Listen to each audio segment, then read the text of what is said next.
This is your News Source Evening Bulletin for today, Tuesday, the 16th day of April in the year 2019. Here is what we're tracking tonight.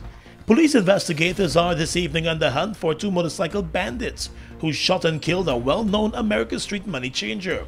The dead man has been identified as Philip Allen of Grove on the east bank of the Demerara. According to reports, Allen worked as a money changer in the American Street area but was on High Street to park his car when he was cornered and shot.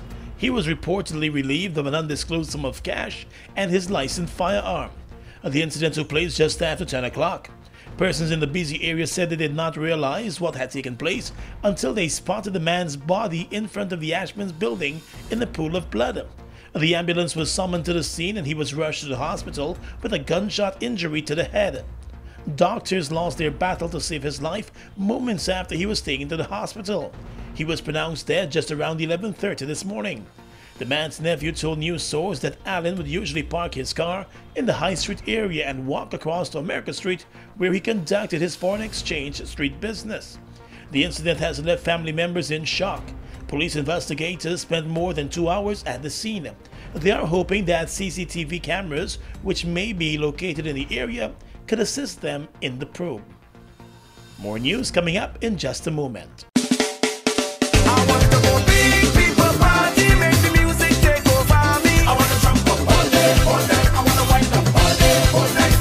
One night, great vibes, nice time. It's the Big People Party again for Linden Town Week. On Thursday, April 25, you'll find out Big Man got luck. No.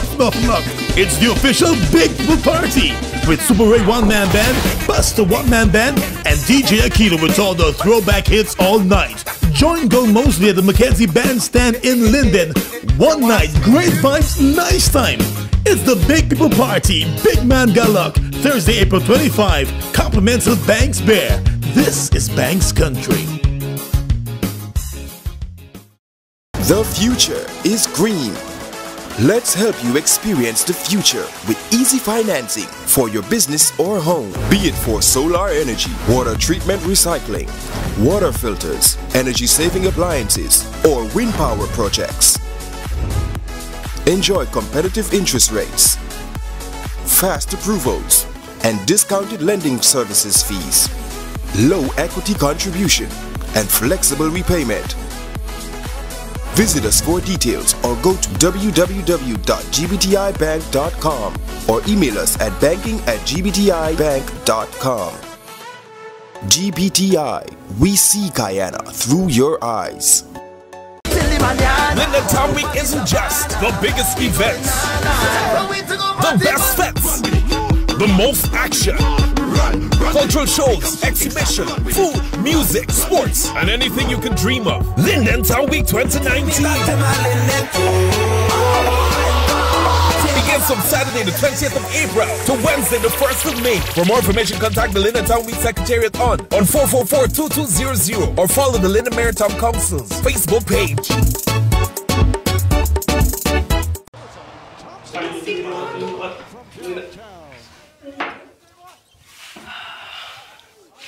Hey babe. Hello? Is Don Me quite just done? Buddy, you need to switch to GTT Fab 5. Fab 5? Activate the GTT Fab 5 plan today. For only $5,005, you get free unlimited calls to 4 of your closest family and friends, 5 gigs of data plus 250 text messages, and your Fab 5 friends can call you for free. GTT Fab 5. Oh yeah, I like the switch. Wicked Fab 5. Welcome back. The opposition People's Progressive Party has hired the services of a Washington-based lobbyist firm to assist the party in its preparations for the next elections. The lobbying firm Mercury Public Affairs is one of the companies on the probe by the U.S. Special Counsel Robert Mueller in the probe looking at interference in the last U.S. elections. The company over the years has also been charged and fined for breaching ethics laws. The PPP has reportedly spent an initial $30 million to hire the Washington-based company. In an interview with the Guyana Times-owned iNews, the General Secretary of the PPP, Barra Jagdeo, confirmed the hiring of the company and said it was a proactive move geared towards addressing mischaracterizations in the public about the party. He also said he sees the hiring of the firm as a way to protect Guyana's democracy. Jagdeo did not reveal details about the cost attached to hiring the firm and where the party might have sourced the millions of dollars to pay the firm for its advice. Still in the world of politics, the Ministry of the Presidency, the Guyana Police Force, and the People's National Congress reform all found themselves today refuting statements by the opposition People's Progressive Party that the police force had been given instructions by the government and the PNC to arrest the opposition leader Barra Jagdeo on his return to Guyana. The statement by the PPP, which was issued last night, came after Mr. Jagdeo was already in the country and faced no problems during his arrival. The Ministry of the Presidency in its statement today said it wants to make it clear that no such instruction to arrest the opposition leader was issued by the head of state, any minister of government, or any government official. The government said it is of the view that the Constitution to which every Guyanese is subjected is supreme, and if a violation has occurred, then by all means the law must take its course. The Guyana Police Force must carry out its functions without fear or favor, the statement said from the Ministry of the Presidency. And State Minister Joe Harmon today reiterated the point in Berbice. A question has been asked of me about whether in fact the government of Guyana has any hand in the charges filed against Mr. Jagdeo or any arrest of Mr. Jagdeo. I want to make it pellucid that the government has not, the ministry of the president in particular, or any government minister or the president has not given any instruction whatsoever to the police. The police, as the law enforcement agency in this country, they have to do their work. And if anyone breaches the law, then no one is above the law. Anyone breaches the law, then the police, they are authorized to take action where they are concerned. In their own deliberate judgment and on the advice of the police legal advisor, the police will take their own action. I want to make this very clear that we did not give any instructions to the police. The police, they are doing a professional job, and anybody who breaks the law must be prepared to face the consequences of their action. The Guyana Police Force in its statement said it remains a professional organization and any action previously or currently being taken is wholly pursuant to legal advice obtained and or to engage in investigations. The police force said it had not been issued with any instruction from anyone. And the People's National Congress reform, which makes up the largest part of the coalition government, in a statement of its own today said that while the PNCR condemned the inflammatory statements by the leader of the opposition, Barra Jagdeo at Babu John, it is not part of the culture of the PNCR in or out of government to issue directives to the Guyana Police Force or interfere in the day-to-day operation and administration of the police force. News source understands that a statement from the PPP about instructions being given to arrest the opposition leader came after police investigators visited the opposition leader's office to question him about the speech he made at Babu John Memorial for late President Chedi Jagan. The speech, which was replayed on a number of television stations, was seen as inciting racial hostility.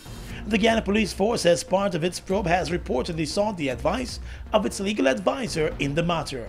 City Mayor Ubraj Narayan and members of the Private Sector Commission today did a walkabout around Georgetown in the business district to address a number of concerns related to garbage disposal and removal. The walkabout today came 1 week after the city mayor met with private sector officials. Mayor Narayan told news source that while there may have been some lapses in the services being provided by the municipality, the business community also has a role to play. And the city needs help, but this can't be a responsibility for the mayor and city council alone. The citizens got to help, the private sector got to help, the businesses on Regent Street and all across the city got to help the mayor.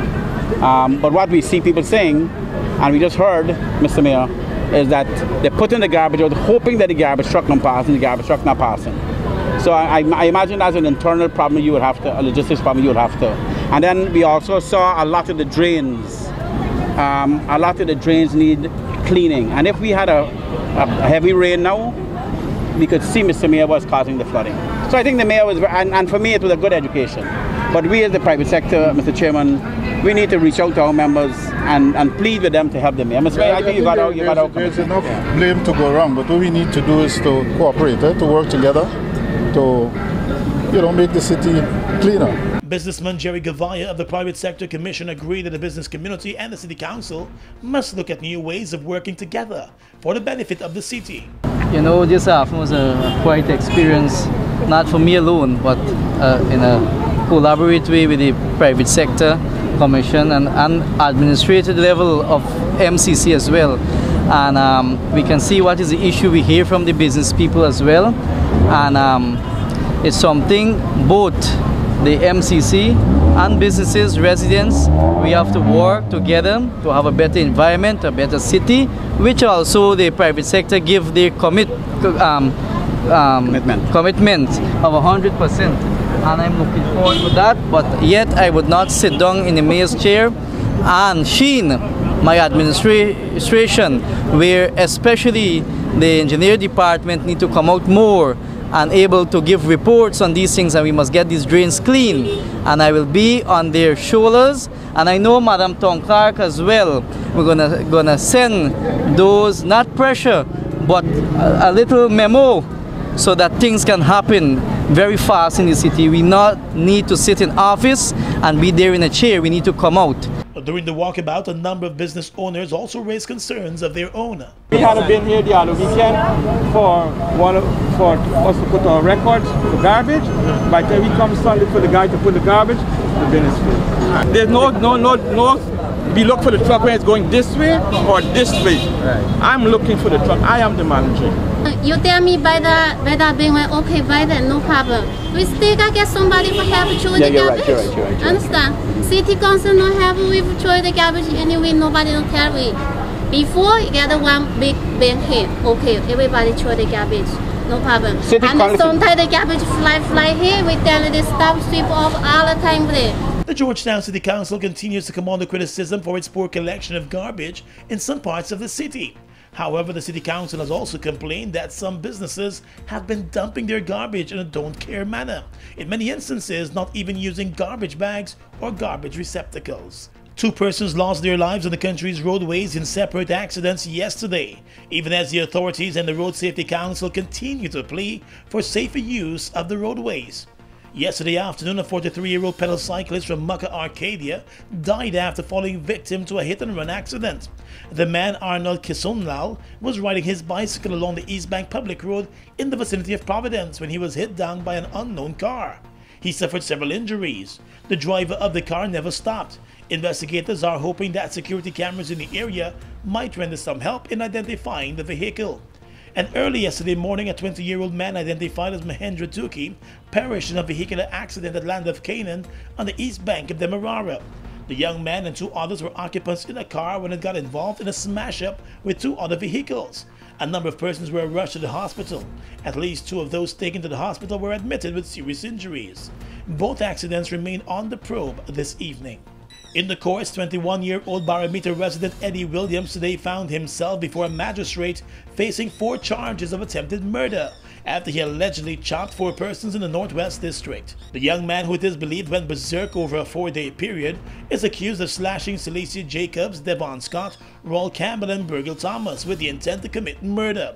The man reportedly went into hiding after his attacks, but was later caught and handed over to police. He has been remanded to jail and will be back in court on the 7th of May for the continuation of the case. Across the Region is coming up next.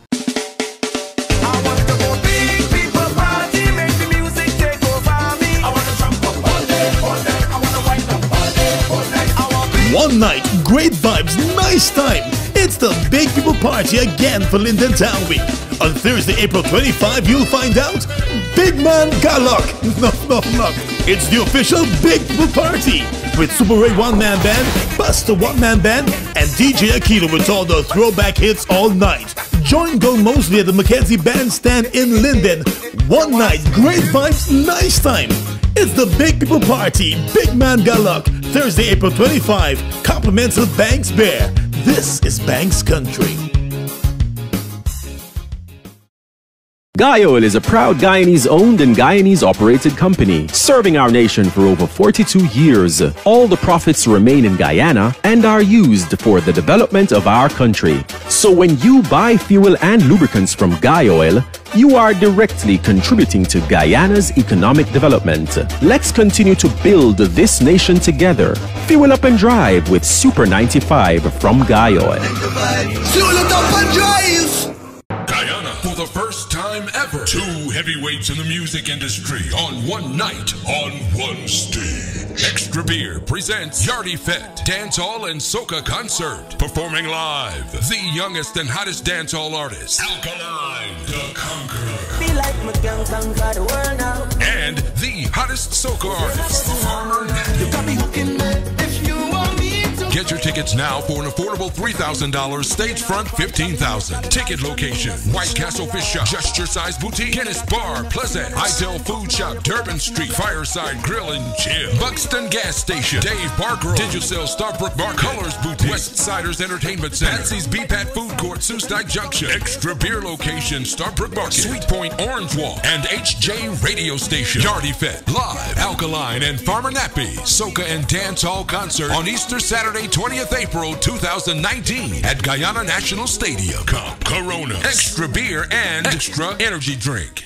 We are legions of men standing strong, but never too proud to stoop and help someone. We must send a clear signal to all.